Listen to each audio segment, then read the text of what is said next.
ছাত্ররা তোমরা প্রশ্নের বন্যা বইয়ে দিয়েছো।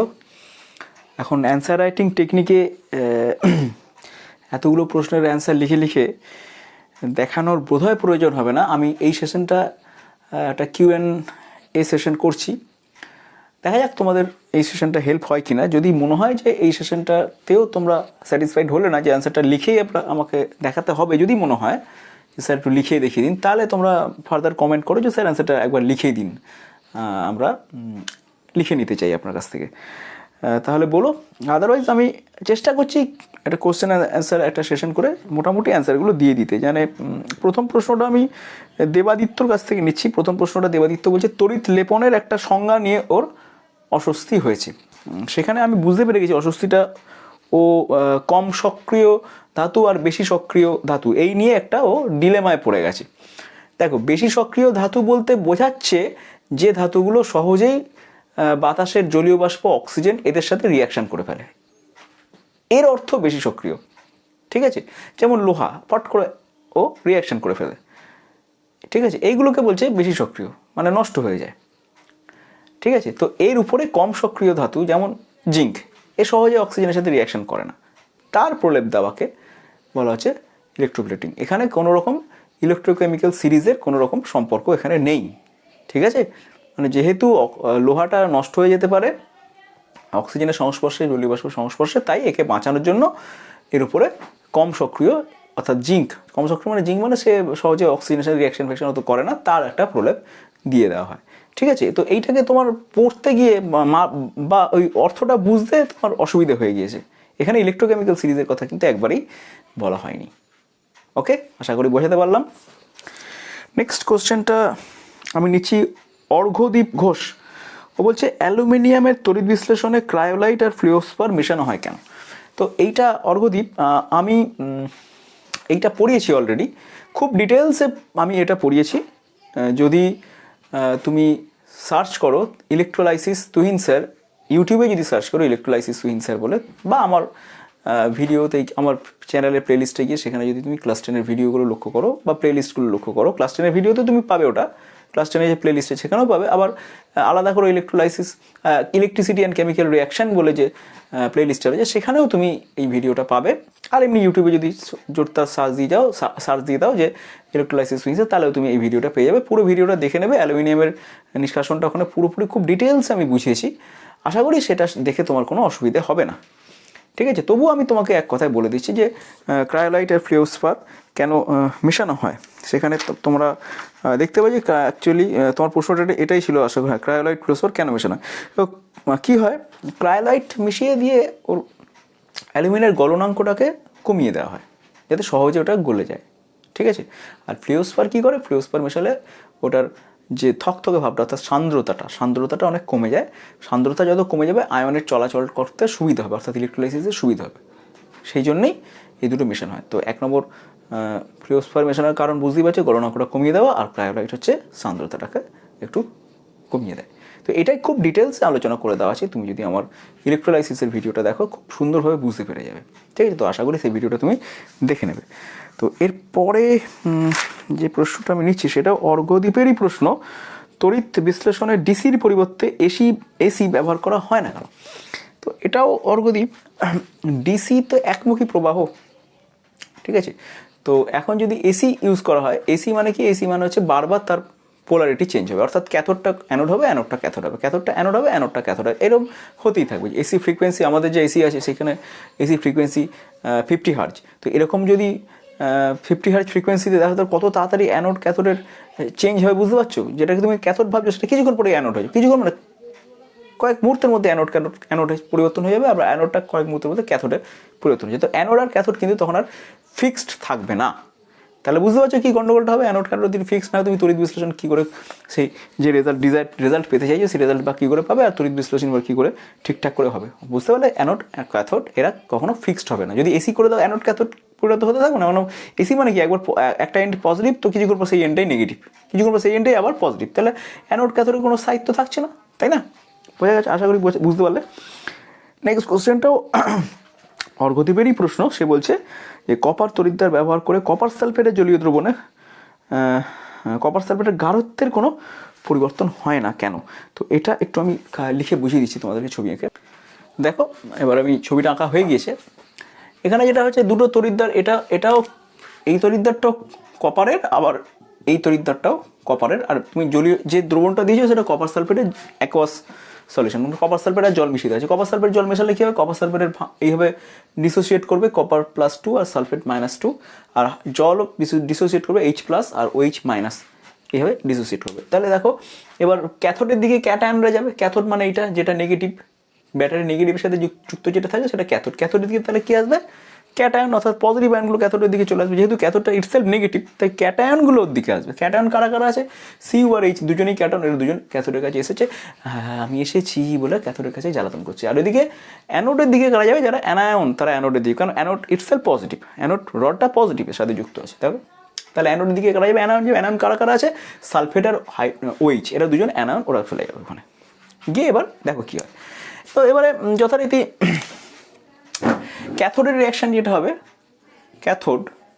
ক্যাথোডে কী হবে, ক্যাথোডে কপার আর হাইড্রোজেন দুজনে গিয়ে বলছে ভাই আমাদের ইলেকট্রন চাই। এখন কপার আর হাইড্রোজেনের মধ্যে কার ইলেকট্রন নেওয়ার ক্ষমতাটা বেশি, সেটা CNS সিরিজ দেখলে বোঝা যাবে। এই যে CNS সিরিজ লিখেছে, কেকানা, মুঘল, জয়ী, ফ্যাশন, পাবি, হাকু, যাই হোক, পটাশিয়াম, ক্যালসিয়াম, এইটা লাস্টের দিকে তাকাও, হো আর কু, মানে হাইড্রোজেন উপরে আর নিচে আছে কপার, হাইড্রোজেনের নিচে কপার আছে, মানে উপরের দিকে যারা যারা আছে ইলেকট্রোকেমিক্যাল সিরিজে তারা কী করে, কার খুব ভালো ইলেকট্রন লোককে দিতে পারে, বা উল্টোটা যদি বলি যে তারা ইলেকট্রন দেয় খালি, ইলেকট্রন কিন্তু নিতে খুব একটা মানে অভ্যস্ত না। অর্থাৎ যারা নিচের দিকে আছে তারা আবার ইলেকট্রন নিতে অভ্যস্ত। তাহলে দেখো যারা নিচের দিকে আছে, মানে কপার তো হাইড্রোজেনের নিচের দিকে আছে, তাহলে কপারের ইলেকট্রন নেওয়ার ক্ষমতাটা একটু বেশি হাইড্রোজেনের তুলনায়। তো সেই জন্য এখানে হাইড্রোজেন আর কপার দুজনেই উপস্থিত হয়েছে ইলেকট্রন নেওয়ার জন্য, কিন্তু ইলেকট্রন নেওয়ার ক্ষমতা কপারের অনেকটা বেশি। CNS সিরিজ সেটাই বলছে। তাহলে কপার কী করবে, ইলেকট্রন ওখান থেকে নিয়ে নেবে।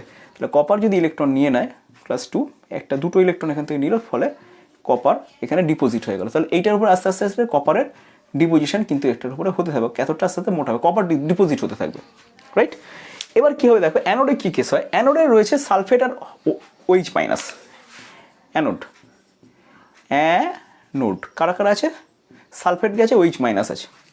এটা দুজনেই খুব ইলেকট্রনওয়ালা লোক, দুজনেই নেগেটিভ।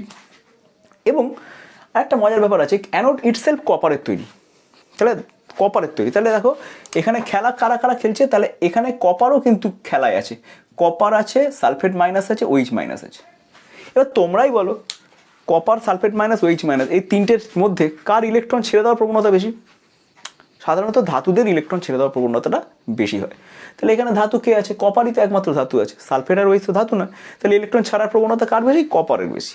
সে কী করবে, কপার তখন করবে এই কপার, এই রডটা থেকে কপার কী করবে, কপার বলবে আর বাবা আমি ইলেকট্রন ছেড়ে দিচ্ছি, আমি ধাতু বলে কথা, ও দুটো ইলেকট্রন ছেড়ে Cu2+ রূপে ও এখানে চলে আসবে। Cu2+টা কপার, এই অ্যানোডের যে কপার সেখান থেকে Cu2+ চলে আসবে আমাদের দ্রবণে, ঠিক আছে। তাহলে ব্যাপারটা দেখো, দ্রবণের মধ্যেই কি হচ্ছে, এইখানে কপার সালফেট যে দ্রবণটা ছিল সেখানকার কপারটা চলে যাচ্ছে ক্যাথোডে গিয়ে ইলেকট্রন খাচ্ছে, খেয়ে কপার হয়ে গিয়ে ওর উপরে ডিপোজিটেড হয়ে যাচ্ছে। আর একটা কপার আর যখন এখানে ডিপোজিটেড হচ্ছে কপারটা, আর কি হচ্ছে, এই যে অ্যানোড থেকে কপার আবার চলে আসছে সলিউশনে। তাহলে অ্যানোড থেকে কপার যে রেটে সলিউশনে আসছে, ঠিক সেই রেটেই সলিউশন থেকে কপার ক্যাথোডে গিয়ে ডিপোজিটেড হচ্ছে।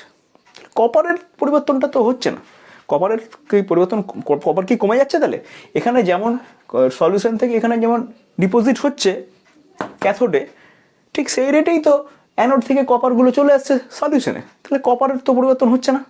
আর সালফেটে তো কিছু হচ্ছেই না, সালফেট যেমন আছে তেমনই আছে, সালফেটে তো কিছু হয়নি। তাহলে মাঝখান থেকে কপার যাচ্ছে আসছে, সেম রেটে যাচ্ছে আসছে,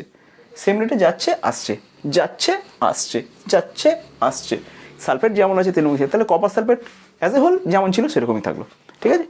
তো আশা করি এটাও তোমরা বুঝতে পেরে গেলে, এখান থেকে আশা করি অ্যান্সারটা তৈরি করতে পারবে। অর্ঘ্যদ্বীপ, বেশ, এর পরের প্রশ্নটা অর্ঘ্যদ্বীপেরই প্রচুর প্রশ্ন বানে বিদ্ধ করে দিয়েছে অর্ঘ্যদ্বীপ। যাই হোক, সেটা কি না, H2 আছে কিন্তু He2 নেই। দেখো এইটা তো মলিকুলার অরবিটাল থিওরি যখন ক্লাস 11-এ তোমরা পড়বে তখন খুব ভালো করে আরও বুঝতে পারবে। তবে আমি ছোট্ট করে ক্লাস 10-এর যেটুকু জ্ঞান আছে সেটা দিয়ে বোঝানোর চেষ্টা করছি।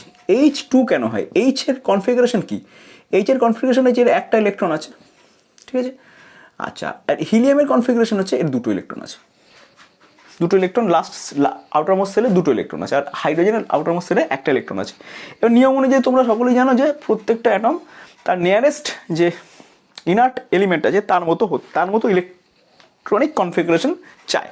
তাহলে হাইড্রোজেনের নিয়ারেস্ট ইনার্ট হচ্ছে হিলিয়াম, তা হাইড্রোজেন চাইবে হিলিয়ামের মতো হতে, তাহলে সেটা কী হবে, হাইড্রোজেনের একটা ইলেকট্রন আরেকটা হাইড্রোজেনের আরেকটা ইলেকট্রন, এরা দুজন কী করবে, টেবিলের মধ্যে ইলেকট্রনটা শেয়ার করবে, আয় ভাই ইলেকট্রন শেয়ার করবে। তাহলে এরকম টেবিলের ইলেকট্রন রাখলো, এই হাইড্রোজেনটা টেবিলের উপর ওর ইলেকট্রনটা রাখলো, এই হাইড্রোজেন টেবিলের উপর ওর ইলেকট্রনটা রাখলো, ফলে এরকম ব্যাপারটা দাঁড়ালো, এবং এরা দুজনেই কী করলো, এই ইলেকট্রন পেয়ারটাকে ইউজ করতে থাকলো, শেয়ার করতে থাকলো, ঠিক আছে। তাহলে হাইড্রোজেন, পাশের হাইড্রোজেন দুজনে মিলে ও একটা ইলেকট্রন দিল, ও একটা ইলেকট্রন দিল, দিয়ে দুটো ইলেকট্রনকে এ একবার শেয়ার করছে, এ একবার শেয়ার করছে, ইলেকট্রন শেয়ারিং হচ্ছে, এইভাবে সমযোজী বন্ধ অর্থাৎ কোভ্যালেন্ট বন্ডিং এখানে তৈরি হয়ে যাচ্ছে, সেই জন্য H2 পসিবল।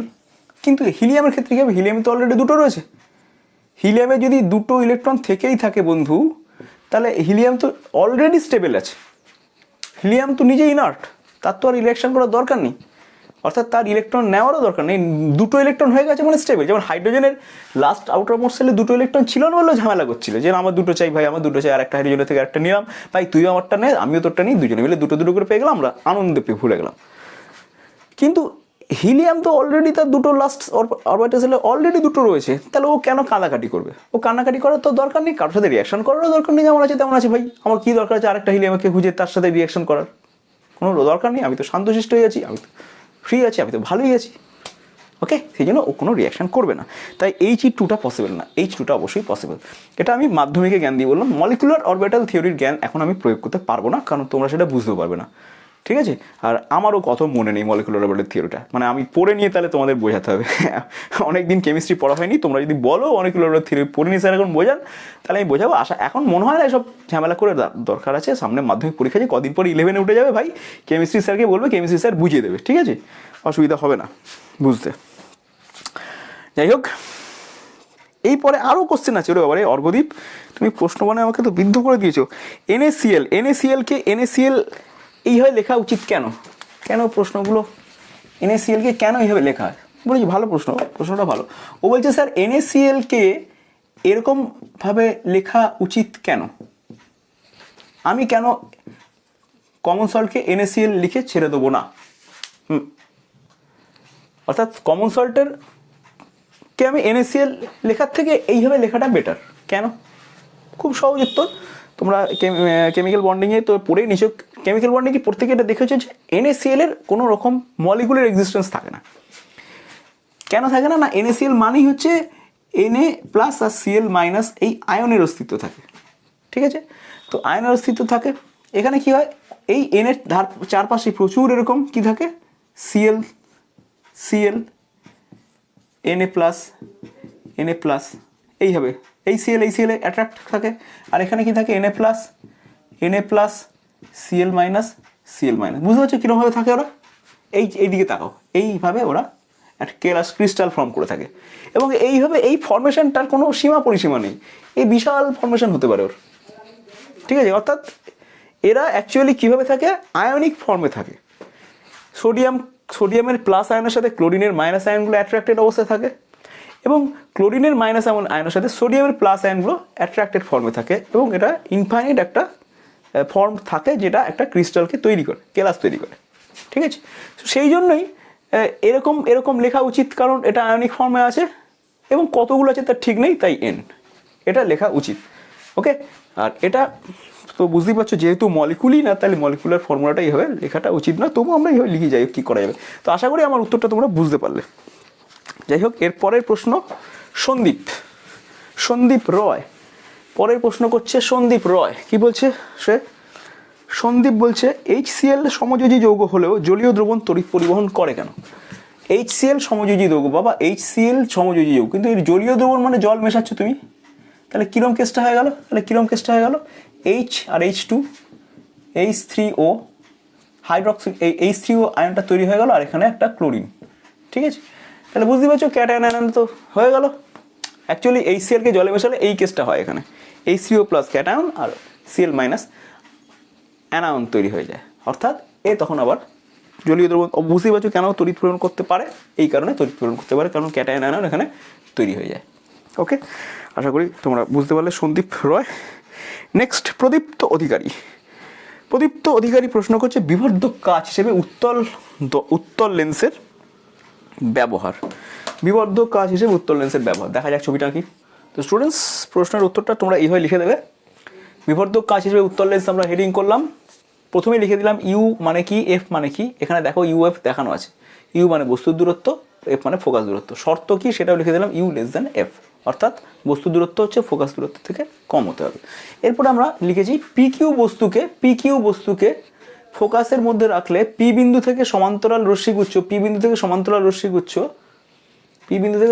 রশ্মিগুচ্ছ প্রতিসরণের লেন্সের প্রতিসরণের পর ফোকাস দিয়ে যায়, ফোকাস মানে এফ দিয়ে যায়, এবং আলোক কেন্দ্রগামী রশ্মি পিও পথে যায়। ও হচ্ছে আলোক কেন্দ্র। পিএফ এবং পিও রশ্মি দুটি পিএফ নয়, এটা নামটা একটু চেঞ্জ করে দিই, এটা হবে এ এফ করো, এ বলো এটাকে, পিএফ বললে হবে না, এ এফ বলতে হবে। এএফ, এই বিন্দুটার নাম দিলাম আমি এ। তাহলে এএফ ও পিও রশ্মি দুটি বাস্তবে মিলিত হয় না, এএফ এবং পিও রশ্মি দুটি বাস্তবে মিলিত হয় না, তবে পিডাস্ট বিন্দু থেকে অবস্থিত হচ্ছে বলে মনে হয়। অর্থাৎ পিডাস্ট বিন্দুতে পি এর একটি অসৎবিম্ব গঠিত হচ্ছে বলে মনে হয়। অনুরূপভাবে পিকিউ বস্তুটির প্রতিটি বিন্দুর অসৎবিম্ব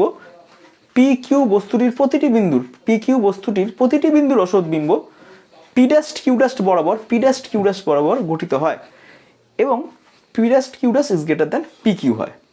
রশ্মি চিত্রে প্রতিবিম্বের গঠন দেখানো হলো। ওকে, তো এই হচ্ছে তোমাদের অ্যান্সার। ওকে, বোঝা গেল?